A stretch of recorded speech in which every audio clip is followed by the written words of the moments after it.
Welcome back to the Clean Techies podcast, where we interview climate tech founders and VCs to discuss all things building and investing to solve the biggest challenge of our generation, climate change. Today, I had the chance to speak with Kelvin, formerly called Radiator Labs, with CEO Marshall Cox about their innovative heating and cooling technology. The inspiration was first from Marshall's twin brother, who had troubles with heating when he first came to visit. Legacy buildings with radiator heating often lack centralized cooling, a challenge that can be really prevalent in summer months. To address this issue, Kelvin has developed a bespoke heat pump that replaces room air conditioners, works with a separate thermal battery, and shifts heating and cooling to 80% electricity in these legacy buildings. This is called hybrid electrification, since now the heat pump runs on electricity. After that, Radiator Labs knew it was time to rebrand to Kelvin. It's a really beautiful example of how to both build an innovative solution that first not only helps the user, but also provides value at the stakeholder's bottom line. Generally speaking, a great episode. Let us know your favorite parts when you finish listening and enjoy the episode. Welcome to the show, Marshall. How are you? I'm great. It's great to be here. Thanks for having me. How are you? Good. I really appreciate you taking the time. We're super excited to have you on the show. The technology you're working on is pretty unique, and I think the area that you focus on in terms of the overall subsegment of the problem is, I think an example of when someone's tackling a real problem that exists rather than tacking on a solution to sort of something that's already been optimized. So I would love to get straight into it. Could you tell me a little bit about yourself, how you got to where you are, and what you're doing? Absolutely. So, overarchingly, I think I'm a big nerd. I got my undergraduate in material science and then my Ph.D. in electrical engineering. I worked on a completely different technology set. If you're familiar with like quantum dot, well, QLED TVs, which are quantum dot LEDs, I'm on all those patents. But as I was getting my doctorate at Columbia, I lived in this kind of hellhole apartment. Super hot. The true story is I have a twin brother who's a professional ballet dancer. He was living on my floor because he was on a new Broadway show, and he complained incessantly. So I kind of built this like foil face bubble wrap, duct tape monstrosity with a fan that tried to control the temperature in my apartment. And it worked really well, and he stopped complaining. And I went to Columbia Facilities, patented it through Columbia Tech Ventures, and the rest is history, I guess. There's a lot between then and now, but that was kind of the origin of the company. It's really cool to hear a very natural beginning to the story. From then, was that sort of the vision of, okay, this is what I want to do? Or did you spend some time thinking about, I know you got a PhD, for example. How did that overall factor into your journey? Yeah, so I spent a lot of time thinking about it. I was pretty sure. So I had a job before I went back to school. That's where I did all that research on the TV stuff or the display stuff. And I think that I founded another company as well. So there's a lot of entrepreneurship going on in that department I was working in. And I really wanted to be, sorry, I'm jumping around a little bit. Part of my research was solar cells, organic solar cells. I've always been really focused on environmental, technologies. And so I really wanted to make an impact, right? And as I did some research on what an effective, radiator cover energy efficiency solution could do, it became very clear that was the way to go if I wanted to make a real world impact quickly. And in fact, that's the launch of what used to be called Radiator Labs and now it's called Kelvin, was precipitated by competing in and winning the MIT Clean Energy Prize in 2012. And I think one of the biggest reasons we won that was because they also believed we could have a big impact quickly because it's a relatively simple technology. So that really helped me decide that Radiator Labs / Kelvin was the way to go. Hey there. Quick break to remind any founders or VCs listening, if you are looking for deal flow, seeking to raise funding, looking for partners to help service your needs, or perhaps you're looking for corporate investment partners, feel free to reach out to us through our Slack channel, which can be found in the description. Because we meet a lot of people in this space, we set aside time each week to make introductions to the various people that we encounter. This is something we do free of charge in order to help these incredible companies solving climate change to scale. Looking forward to hearing from you in the Slack channel. I've seen a lot of different founders who come out of these competitions that put them in a good position in terms of validating their technology, validating the novelty like that competition. How did you feel about how it validated, now looking back, yourself as a company, right? Because there's a difference between being a great scientific innovation and being a great company. Yeah, exactly. I think that so long story short, it helped enormously. The MIT Clean Energy Prize is like the biggest, I'd say one of the, if not the most prestigious clean energy competitions you can take part in and win, obviously.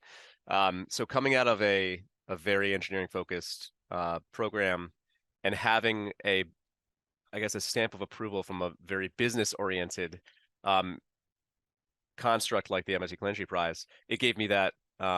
It gave people who were looking at us the confidence that this is not just, a science project. This could also have real world potential. And tapping lastly into a little bit more of the scientific background, we see a lot of founders sort of the traditional mold of going through an MBA or a traditional accelerator program that gears them up to lead a business. Climate especially has a relatively large subset of deep tech professionals and people who are working at the leading edge to get into the field. How do you feel as though your education with a PhD helped you throughout this journey? Or, maybe interestingly here, did it hurt you at any point in time? Yeah, it definitely did both. So if anybody who gets a PhD, I think the one thing you learn is one thing you are expert at, if anything, is how to learn. You are forced to go from point A to point B, however arduous the journey, and figure out how to do it. So I think that I've certainly gained that ability. But I am also very prone to oversharing and to going into like disgusting amounts of detail that no one wants to hear. So back then, I think if you asked me the same question, I'd be like, oh, I'm the best situated to do it. We don't need business people.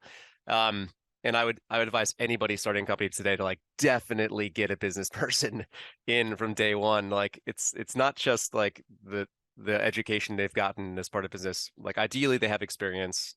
They look at things differently, and those perspectives are critically important. Like today, when I think about the company versus back then, it's all about sales, right? It's always all about sales. And I didn't know that at the very beginning. I was like, no, we just have to prove it. And then like the sales will come. Absolutely not. Like you just need to always sell, and then everything else will follow that. Yeah, that reminds me of, believe it was back in 2020, Elon Musk came out and said, I wouldn't hire an MBA. I sort of against that sort of, education and background.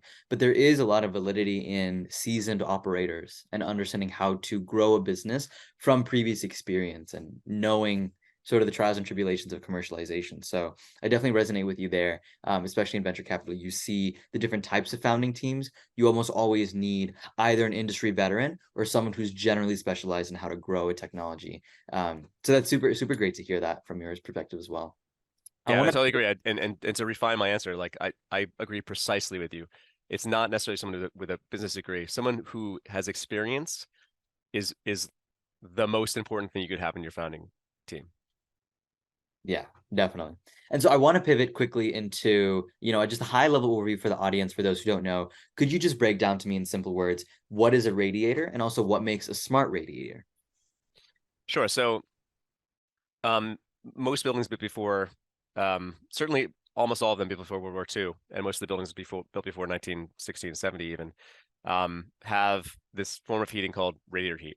And newer buildings have ducted, hot air furnaces, blah, blah, blah. But back then, we didn't really have good water pumps, and we didn't have good water pumps, we didn't have good fans. And so the only way to get really old buildings heated was to boil water in the basement and let that steam flow through the pipes and heat up the rooms.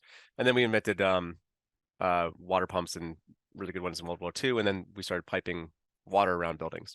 And so a radiator is just something that sits in a building room that provides heat during cold weather. That's as all it is. A smart radiator is a radiator that can control how much heat gets transferred to the room at that point. So it's not just a central system turning on and pumps turning on.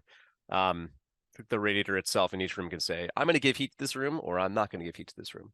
That's how I define it. Hey there. Are you building a climate tech business and looking for very specialized talent? consider reaching out to our sponsors, NextWave Partners.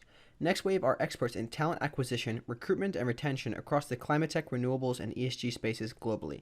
So if your team is growing or you're looking to make a career change yourself, feel free to reach out to NextWave at next-wavepartners.com or reach out to one of their consultants directly via their LinkedIn page. And so the improvements, are those led by innovations in sensors or sort of an integrated IoT system, or what allows you to do that? So from Kelvin's perspective, it's not, there's no rocket science here. I'd say the most enabling aspect for, I mean, certainly in terms of me starting the company, if you ever heard of Arduino, low cost, easily accessible electronics, that's what allowed me to develop the system on my own without 10 more years in electronics experience. The enabling aspect, I think, for a lot of these smart systems out in the world today is IoT and more specifically radio technology that is low cost, accessible as well. So being able to get the data from the system to the cloud and do work on that data and then connect to other things to has really enabled smart anything. And so the end goal of an improvement like this, would you say it's quantified as, energy reduction, or what are you really aiming for in terms of your ROI on investment in this new technology? So Kelvin has two pillars of technology. The first is this radiator, smart radiator product. The goal there is to take a building that is relatively inefficient, because radiator heated buildings, by virtue of how they work, are relatively inefficient in heating, and increase the efficiency of those buildings as much as possible. So that's that first pillar of technology, and I can talk about the other one. I don't know if you want to go there yet. Yeah, I would love to hear. Okay, so when you think about older buildings, they have an efficiency problem because radiator heat is not that great in terms. It's great for a lot of reasons. It's not maximized in terms of efficiency. But these old buildings also have a huge barrier in context of path to decarbonization. How do you electrify these buildings? When you hear about heat pumps and electrification, most of that work is being done in small and single family buildings, because very large older buildings without ductwork are extraordinarily hard to electrify. And in fact, if you think about New York City, which is a big city, has a lot of really old buildings, one building of the type I'm talking about has been electrified, and it is an NYU dorm. They do not have the barrier of money. And they actually moved the students out for 2.5 years to do the work. So these kind of retrofits for this building segment are impossibly hard to do. Not impossibly, but very expensive, and the payback doesn't work. I'm going to talk about for a second very quickly the market barriers here. So cost is a barrier, and that's a huge barrier for this market because most of these bigger older buildings are operated as businesses, right? It's not a single family. They're not thinking about being green. It's somebody who's fiduciarily responsible for improving the bottom line. So if transitioning to a decarbonized state costs them more in any way, they're pretty much not going to do it. So even if the incentives, even if there were trillions of dollars in incentives and the implementation cost, let's think about this like this hypothetical situation. I am able to walk into a big building and I cast a spell and magically electrify it with the best technology on earth overnight. That building would spend more on heating the following winter because electricity is so much more expensive than natural gas. So there's all these barriers to making it happen. And even if it were free, people still wouldn't do it because it costs so much. And so the other pillar of what Kelvin is doing is we've developed a pathway to decarbonization that overcomes these cost barriers as a primary focus of overcoming the barriers to electrification. You talked about something that I find really interesting, that a lot of seasoned entrepreneurs seem to bring up, especially in this space, which is you can have an impact side of your business, but it's more important to know how you're helping your stakeholders' bottom line. Throughout your entrepreneurial journey, I'm sure you had to balance how much you talked about the decarbonization, sustainability side of things versus the real profit, hard-hitting impact. Could you break that down in terms of who the primary audiences are for either side? Yeah, so if you think about who wants us to decarbonize, it's policymakers, it's humans, it's sometimes utilities, but it's really the policy folks who are saying like this needs to be done because we need to decarbonize for I think it is really an altruistic, like I want my kid to live in a world that's not choked with carbon. On the building side, it's far removed from that, right? Like again, single family, like co-ops and condos, even they live where they operate. So there's more openness to spending more money for something that makes them feel better and makes them confident that they're doing the right thing. But most of the buildings are operated like businesses, and they're not going to do something that does not have immediate positive returns for them. And that's not their fault. It's how we're set up, right? It's how businesses are set up. So to really enable a transformation, you have to make that part for them a no-brainer. And I think that factors in a really important way in terms of how you're selling your message, right? Like you said, people in policy might be more willing to hear that kind of a message because of their incentives. I think this also extends to fundraising. And I think Kelvin, formerly Radiator Labs, has a really interesting fundraising history.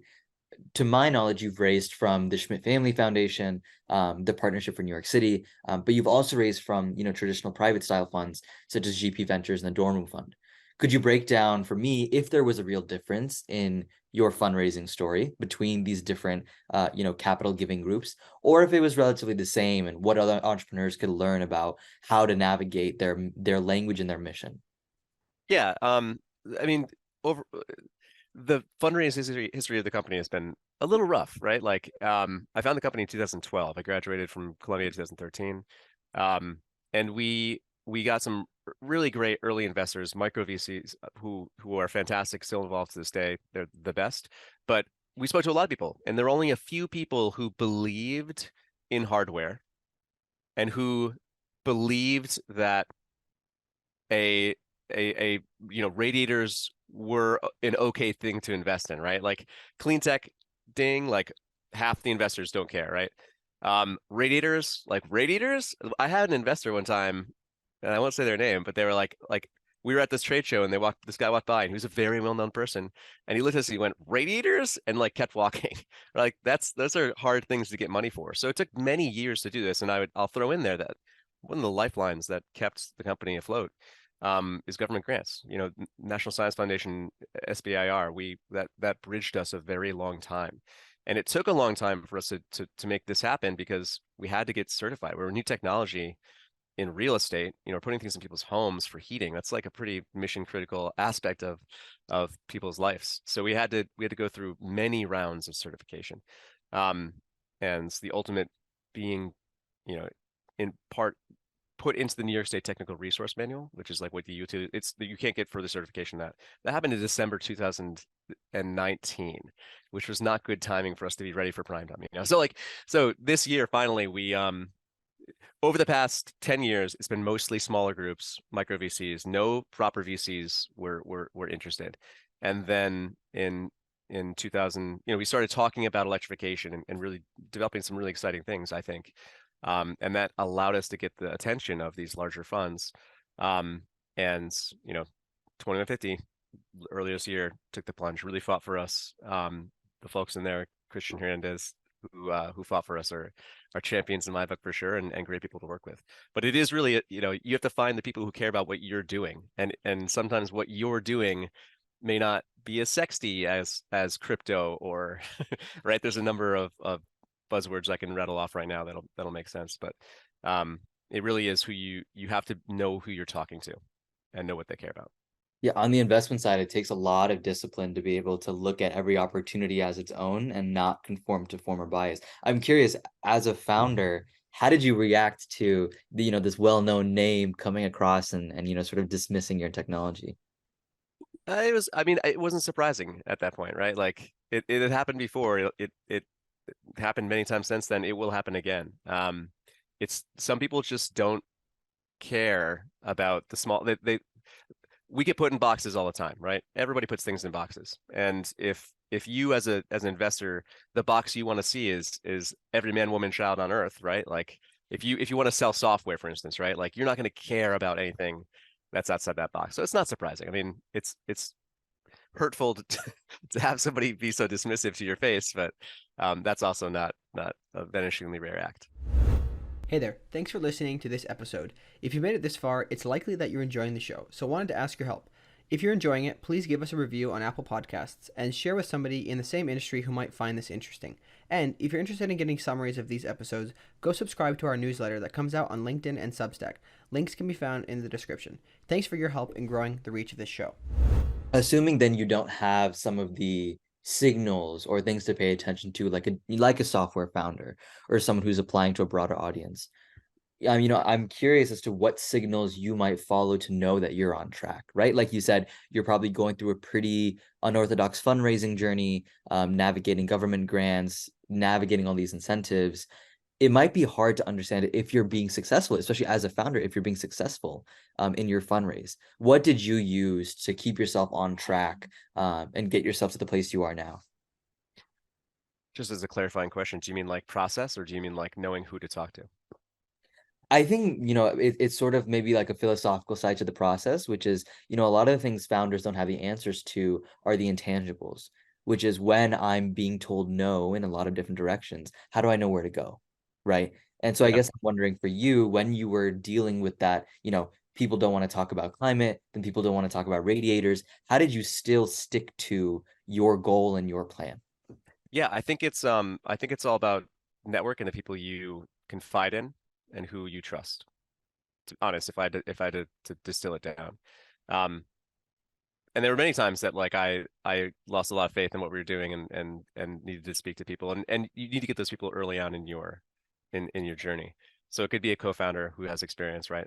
For me it was honestly my co-founder is great. He's a professor at Columbia. He's not full time, and he has gone through this stuff a lot and has decades of experience talking down his grad students who are facing different but I guess philosophically similar questions.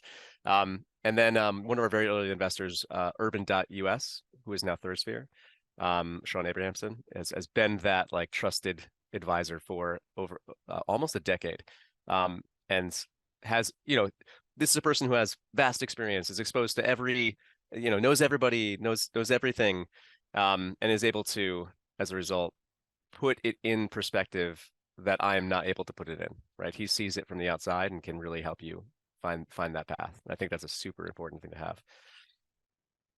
Have you ever gone through a relationship that's gone sour with an advisor or person that you were trusting along the way? I don't think so. No, because no, first of all, I guess it's hard to get into a contractual agreement with somebody that you don't like or don't trust. Like I think that's one of the benefits of going through a long due diligence process with most investors. So if you've gone through a due diligence process and then it ends badly, like, whoa, you missed something real major in that diligence process, like on both sides, right? Um, so I don't think there's any group that we've left without being amicable with, which I maybe is special. But that's one of the really, I'd say if you looked at the mission of Kelvin, one of the number one things is honesty and transparency, right? Like, and I think that's one of the things that has been a positive from my PhD and a negative, right? Like like in science, transparency. If you're not being transparent, you have failed already. And I brought that to what I do now, and I think it's helped us a lot. I think this is a super unique perspective. I find that, I have a background in research myself as well. I think there's a lot of parallels between like operating excellence in a research lab and getting your goals, staying on track, navigating ambiguity. All of that's relevant between, academia and operating a business. But I think there is a real difference between how do you navigate profitability and I just want to succeed versus in academia, I think it's okay. I can't just succeed. I have to succeed in the right way, right? Otherwise, maybe a peer review journal might catch me or a colleague might call me out or something like that, right? I think some of the privacy and competitive advantage things about running a business make it easier to be a little more cutthroat. Do you find that your vision is shared amongst other entrepreneurs that you talk to in terms of maybe maintaining some honesty and transparency? Or is it something that you find a lot of friction in? I think I think that changes depending on what industry you're in. There's certainly cutthroat folks in the real estate industry. I don't, we don't really talk to the people who are cutthroat. We'll stay at arm's length. Um, I guess that's that's not like a real answer to what you're asking, but um, yeah, there's a lot of similarities, right? Like you're working on a paper. Let's say like I was never working on a paper where like I had another group racing to get a publication in Nature. That wasn't like what I was the kind of stuff I was working on. But um, you see a little bit between like competitive research groups where you might get scooped or whatever. It's similar in business, right? Like you don't you play your cards close to your chest because if you're developing something really cool and someone else might be close to it, they'll be in stealth mode or whatever. Like there's different terminology for it, but it's similar. But there are certainly people who are very cutthroat, and they generally do not rise to the top, I'd say, right? Because if you're cutthroat and you do stuff that's not great, no one's going to work with you again, right? And maybe in some small niche applications that works great. And it certainly is more effective when you're a big company, right? But that's not startup world. So, um, yeah, we don't see too much of that, and when we do, we just stay away. Do you think operating a hardware business factors into that? I'm sure, since especially since you're grounded in more results-driven metrics with your technology, it might be easier to maintain that honesty. Yeah, that's true. And obviously there's the whole like patent that adds a bit of I work with a lot of groups today, different other hardware focused companies, and you could consider us competitive in a way. But I rarely sign NDAs unless I really think it's important because like it's all there. Like you can buy our product and you can take it apart. Like what are you going to do? Like you're going to make the same thing and then get sued by us? No. Like so the fact that that hardware has intellectual property typically um is I think allows you to be a little more open with people. Definitely. And in no way a good segue. I was actually really curious. So you mentioned that you were previously called Radiator Labs and now called Kelvin. Maybe similarly philosophically, why the change? Yeah, so this gets towards the decarbonization angle of our business. We changed the name because we're really moving beyond radiators, and we didn't, and in the way that investor was like radiators, like we just don't need that anymore, right? Like I think investors also thought that in their heads too. So we wanted to remove ourselves from a very narrow view, um, not only for the perspective of customers and investors, but because we are doing very different things now internally, for our own vision. Um, that's why we changed the name. I can go into what that new vision is if you'd like. I'd love to hear it. Okay, awesome. So, I talked about the barriers to electrification in this market earlier, and again, it's cost. And so we've seen all these technologies out there. The Cozy, which is the name of our smart radiator cover. Um, One of the things we launched last year because A, people don't like spending money, and B, a big portion of our market is low income who don't have any money. We launched a subscription model where we have enough data showing how well our system works, and we have financial partners who will finance the deployment of that technology and get paid back over time. And so a very low subscription cost to buildings. And then the IRA tax credits, all the utility incentives allow this to happen. And that's great. Decarbonization, electrification of heating, and heating is, one of the biggest, if not the biggest contributor for CO2 from any building, is really expensive. And heat pumps aren't expensive. It's the cost of installing them, running new electric, drilling a hole through the wall, et cetera, and the discomfort for the tenants that comes along with that. So we realize there's an opportunity here. Cold climate heat pumps are more expensive, but not super expensive, but they need 220 volts typically. They're really invasive to install. And you're spending all this money to enable that heat pump to work in the 15 to 20% of the coldest weather out there. In our buildings, they have radiators, they have boilers. So what we're doing is we're saying, let's use carbon fuel during the coldest weather when it actually makes sense to do that. And let's take people's, crappy air conditioner out of their window or their sleeve and replace it with I'm not going to say crappy, but commodity window or sleeve heat pump that is very low cost, so that we can run those when the weather permits, which is 75% of the winter, and then flex back to the existing system for the last 25. There's a few things embedded in this that are uniquely enabling, and I want to get in there, but I want to make sure you're with me so far. Okay. Yeah, definitely with you there. I think one of the things one quick question I want to ask on that is, there's a lot of seemingly great advantages to this. who, if you had to think about like, I'm looking at this technology seemingly very, innovative and a lot of clear bottom line incentives, who are the biggest resistances to putting and innovating on this kind of technology? In terms of the customer?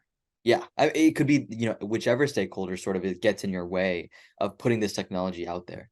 It's the building owner. It's the person who pays for fuel, the person who needs a return on investment for things they do, or they won't do it. Eh, Please. oh, sorry, go ahead.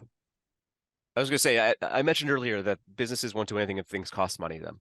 So there's two angles to that, right? There's upfront investment, which is a huge barrier, particularly for loan communities that don't necessarily have money in the bank to pay for things. And then ongoing operational costs, right? Like if you're saving a ton on operation costs, you can bear some upfront costs. But for electrification, there's a huge upfront cost and there's operational cost increases, right? So the payback is infinite. And the goal is to overcome that. And so the barrier is always the building owner who pays for fuel and will pay for the implementation. If that makes sense. Yeah, definitely makes sense. And the thing that I just wanted to ask too is, how did you go about, especially in the beginning, convincing them and showing your value? What was the language that you used and the angle that you took? For the cozy, for the base technology, or for electrification? Electrification. So we're doing that now. And we're deploying the first platforms this fall. And one of them is a DOE grant from the Department of Energy through National Grid, and one of them is partially funded by NYSERDA and Con Ed. So it's really getting the utilities and the Department of Energy and the policy stakeholders interested and partially funding it to de-risk the projects for those end customers. And then once we de-risk it and we show what we can do, then we should be able to deploy it commercially at scale. And branching off that to finish the description of what our solution is. So by taking out people's crappy air conditioners and putting in a standard heat pump, we can shift about 75% of the heating from carbon-based fuel to high efficiency electric heat. Great, that's a huge win, right? Because one of the barriers to this building electrifying is that they have boilers, and they're not going to. This is a form of the lock-in problem. A building with a boiler paid a lot of money for that boiler, and they're not going to replace it until it dies. So typically, about 3 to 5% of any building is considering even eligible to consider an upgrade every year. That's a big problem for companies that sell heat pumps. Compounding that is called the break fix problem. When a boiler breaks, it's almost always in the middle of winter. And so when it breaks and their tenants aren't going to pay rent because they don't have heat, they freak out and they're like, oh my God, get a new boiler in there right now. They do not care about an upgrade. And that's a rational decision for them, right? So locking in another 20 years of boilers is disastrous. So from our perspective, we're like, look, let's work with the boiler in the building. Let's rip out these crappy air conditioners. Let's put in a heat pump. Let's decarbonize to 75%. Huge win, right? Awesome. So that's step one. Step two is, I mentioned that they won't do anything if their costs of operation increase. If it was just doing that, their heating costs would increase because electricity is so expensive. So we actually couple a thermal battery to the heat pump, and this is our IP, this idea here. And by doing that, we size the battery so that we can take part in every demand response event the utilities operate. And right now, the utility demand response events for that load that we can now control will 100% allow us to finance the deployment. So we can go to a building, literally say, we're going to install this majority electrification solution, and it costs you $0, right? Awesome, that's great. And I mentioned earlier also, again, I'll mention this again, that if you cost of operation increase, they're still not going to do it.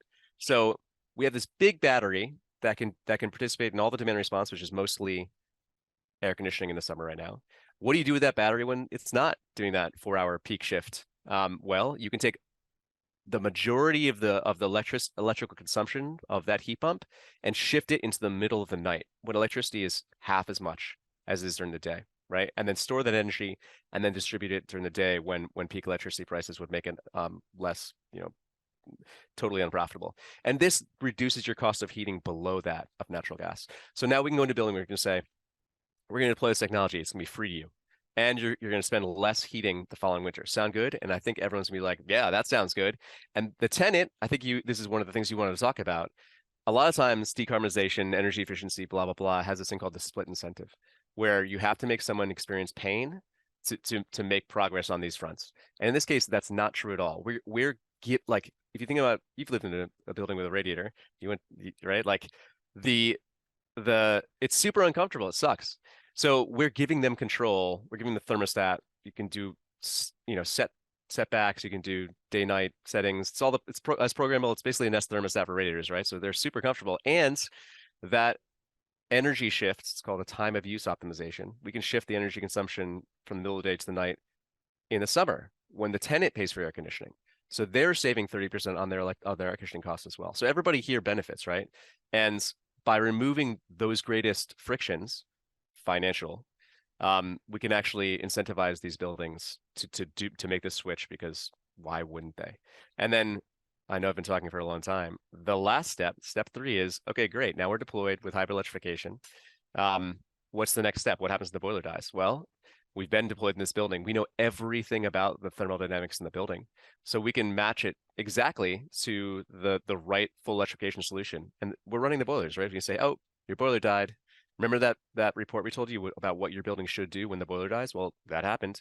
This is that report, up to date. This is the technology you should buy. We know exactly what size system, because we know exactly what your building needs for heat. Here's the up to date, up to the second incentives available. Here's a partner that we work with that can do it. Press this button and you can make this transition. And we have a backup heating system in every room of your building. So there's no longer this lack of heat emergency anymore. So we buy the time for them to make that transition. And then even above that, we've designed our heat pumps in each unit to be able to integrate with whatever that future full electrification solution is. So you can run a cold climate heat pump refrigerant line into the unit that's already installed, and it will hook right up. So we've already installed half the unit, and the thermal battery we've installed is still functional. So that value proposition persists beyond that full electrification solution. So it's a 3-step transition, right? Let's decarbonize now. We'll do it for no cost. We'll save you money. And then when the full electrification solution comes, boom, it's way less expensive. We know exactly what to do. It's not an emergency. The transition is going to be painless. That's the goal. Yeah, and you mentioned talking for a long time. I think the more you talk, the more you convince, the next person listening to go out and get a smart radiator. So I think it's definitely all good there. Yes. It's really interesting to hear about both aiming to do the now and set up for the future. In terms of building out the infrastructure that allows for future gains. I think that's, a really smart way to go about it. And also where a lot of product market fit, it's different in hardware, but a lot of where it's found, which is you have someone changing the behavior of a system, the behavior and the way that people think about technologies. And then you have this new technology that tacks on to it, and builds upon the fact that you've already built the infrastructure, for example, for greater electrification efficiencies, right? And I think that relates a lot to software, especially, where a lot of people are talking about, well, you can't software your way to a solution.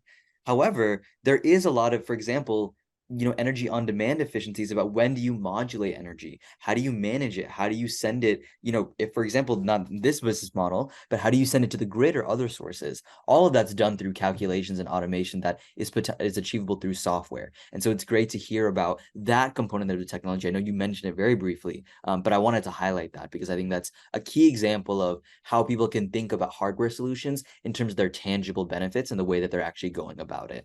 I found that to be really interesting. Yeah, totally. And you spoke to electrical buildings previously, right? Like, yeah, the ability. So it is a big part of our business, by the way. Like, grid services will be the funding method for this deployment, right? We're able to store like a huge amount of energy in each building, in each room. I think I did some math. Like, if we deployed in 20% of New York City's residential housing, we'd be able to completely supplant the 2.5 gigawatt peaker plant capacity in New York City. They wouldn't need it anymore, literally. So like, grid services, huge part of what we're doing, and the implications could be massive. Definitely. And your opinion on that, one of the things that you talked about is how you tacked on a thermal, I believe it was a thermal battery onto the solution as well. Yeah. I'm not a hardware expert, but to me that sounds like, okay, you took your existing technology and you added a dimension. And you make it sound super simple, but I figure there's something a lot more complex going on there. So how do you decide to, just at a high level, for the listeners who might be interested in, building hardware, how to think about hardware, how do you go about expanding your solution one step further? Yeah, I think it was a natural transition for us. A lot of what we do with just the radiator is thermal mass, right? So because we could store energy inside of our enclosure, and radiators are huge hunks of metal, right? They have pretty substantial thermal mass. We're able to affect, we're able to do things like peak shaving, right? We can charge up a building with gas and store that energy and release it later. And that's actually valuable to folks like National Grid who have constrained gas pipelines and have real problems on peak days. So we started out doing DR for them, and then we were thinking, well, one step backward, thermal storage at the point of use is what we describe it. And it's enormously enabling. First of all, you don't have to have a centralized huge vat of something or an enormous battery in your basement. Thermal storage at the point of use is cheap and easy to work with and extremely efficient. If you think about the round trip efficiency of a battery, it's about 85%, 95% if you're really, really good at it. The round trip efficiency of a thermal battery is 100% when it's stored at the point of use, because any leaked energy into the room is conditioned, right? It's conditioning energy. And you can even increase that efficiency above 100% if you do stuff like ice storage, like move cooling into the middle of the night when it's more efficient.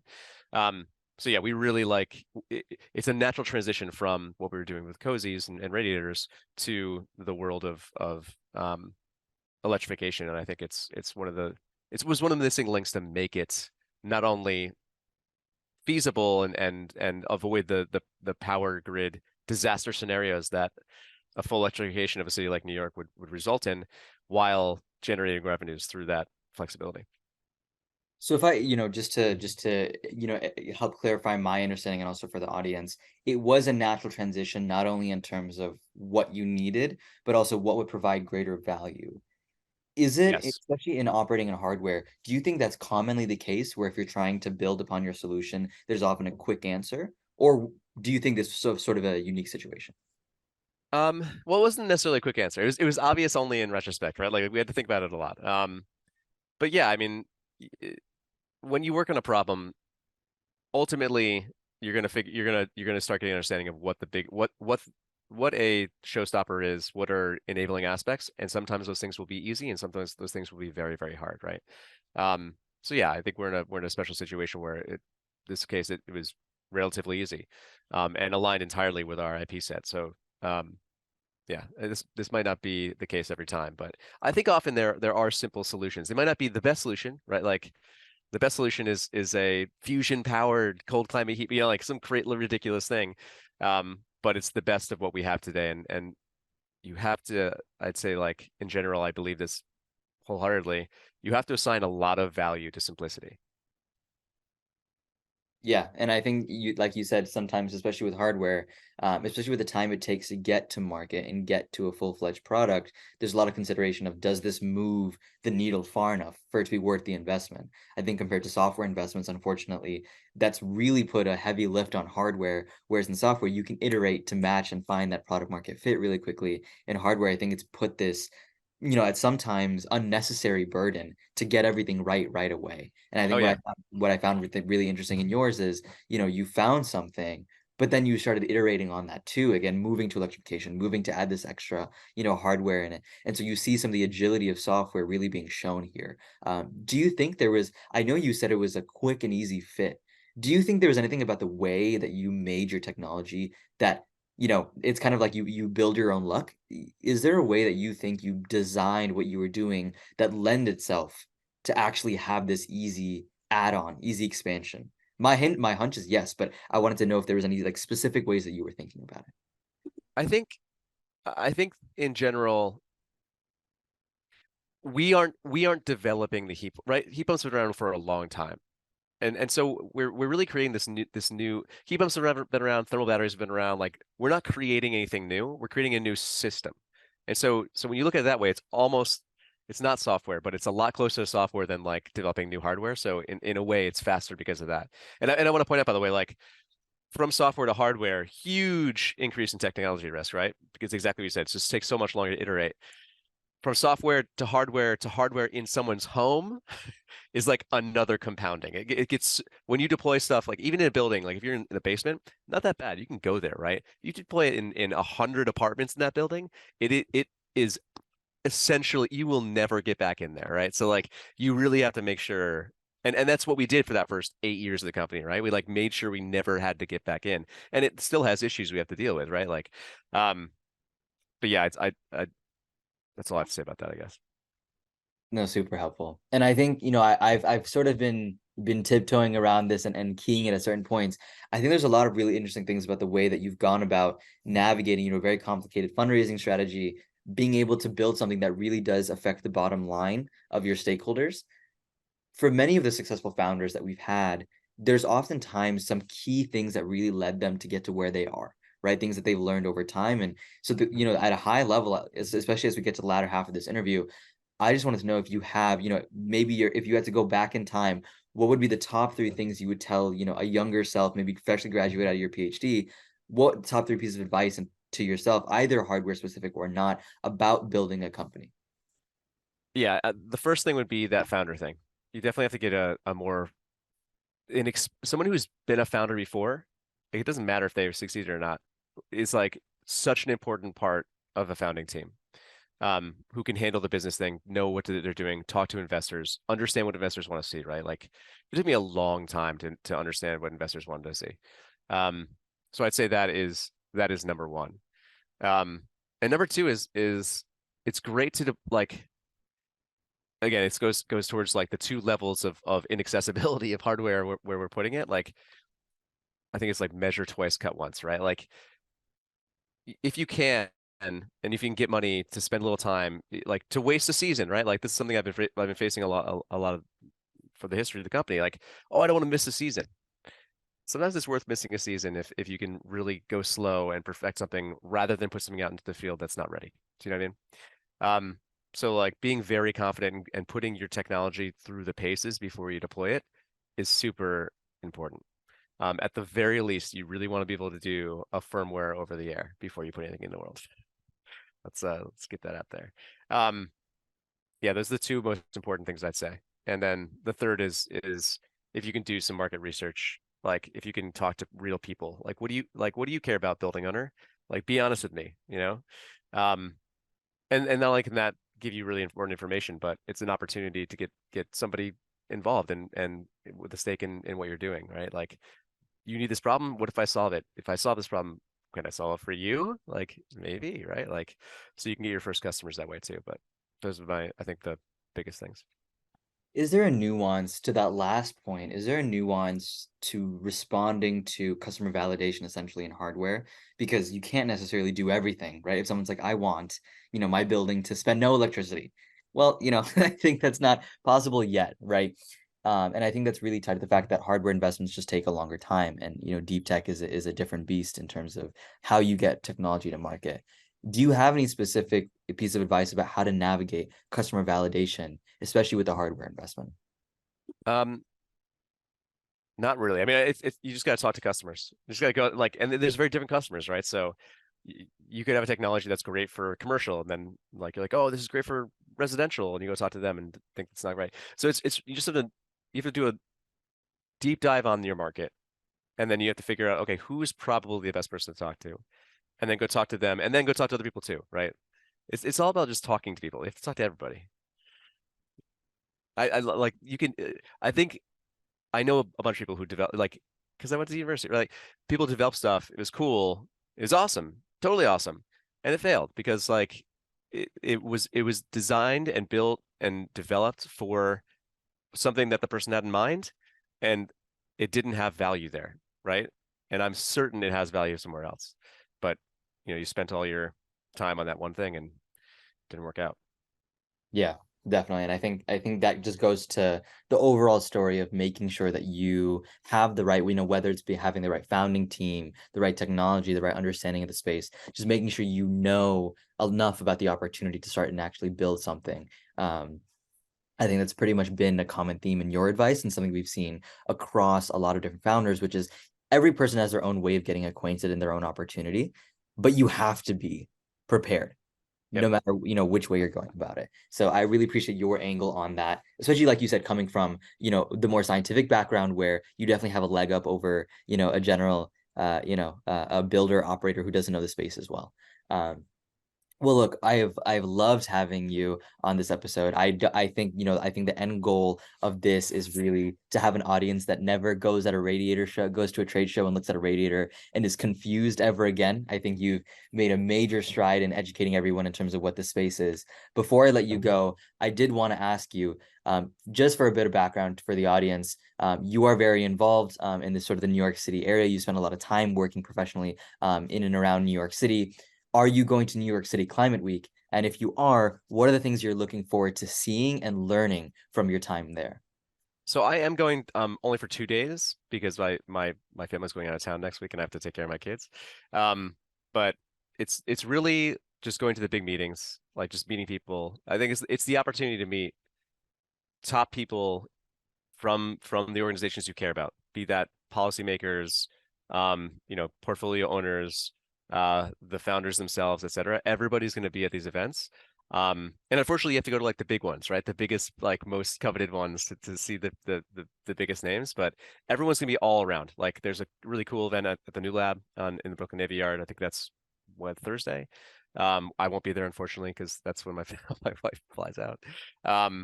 No, I think that you can find a list of events and go to the big ones, and if that's all you can do, awesome. We're having an event at our place on Tuesday. People can come to that. If this airs, it probably won't. Or does it? When does this air? Well, that puts a bit of pressure on it, but I don't think it'll be out by the time New York City Climate Week. So close enough. No worries. Yeah, no, there's a lot of cool things you can do there that you should be able to find pretty easily. Yeah, well, I'll definitely have to follow up on that. I'm very eager to learn more about everything you talked about. Before I let you go, just a quick moment. Where can people find you? So our URL is Kelvin, KEL.VIN. And we're in the Brooklyn Navy Yard, and we're, there's people talk about us in a lot of publications. So if you just want to reach out and connect, please do. If you want to have a free evaluation for your building, please do. If you live in a building that sucks, let us know and we'll try to contact the building owner. Yeah, we are very happy to connect with anyone who's interested. Oh, great. Well, thank you so much, Marshall. I really appreciate you taking the time, and this was a great conversation. Awesome. Thank you so much. Great to be here.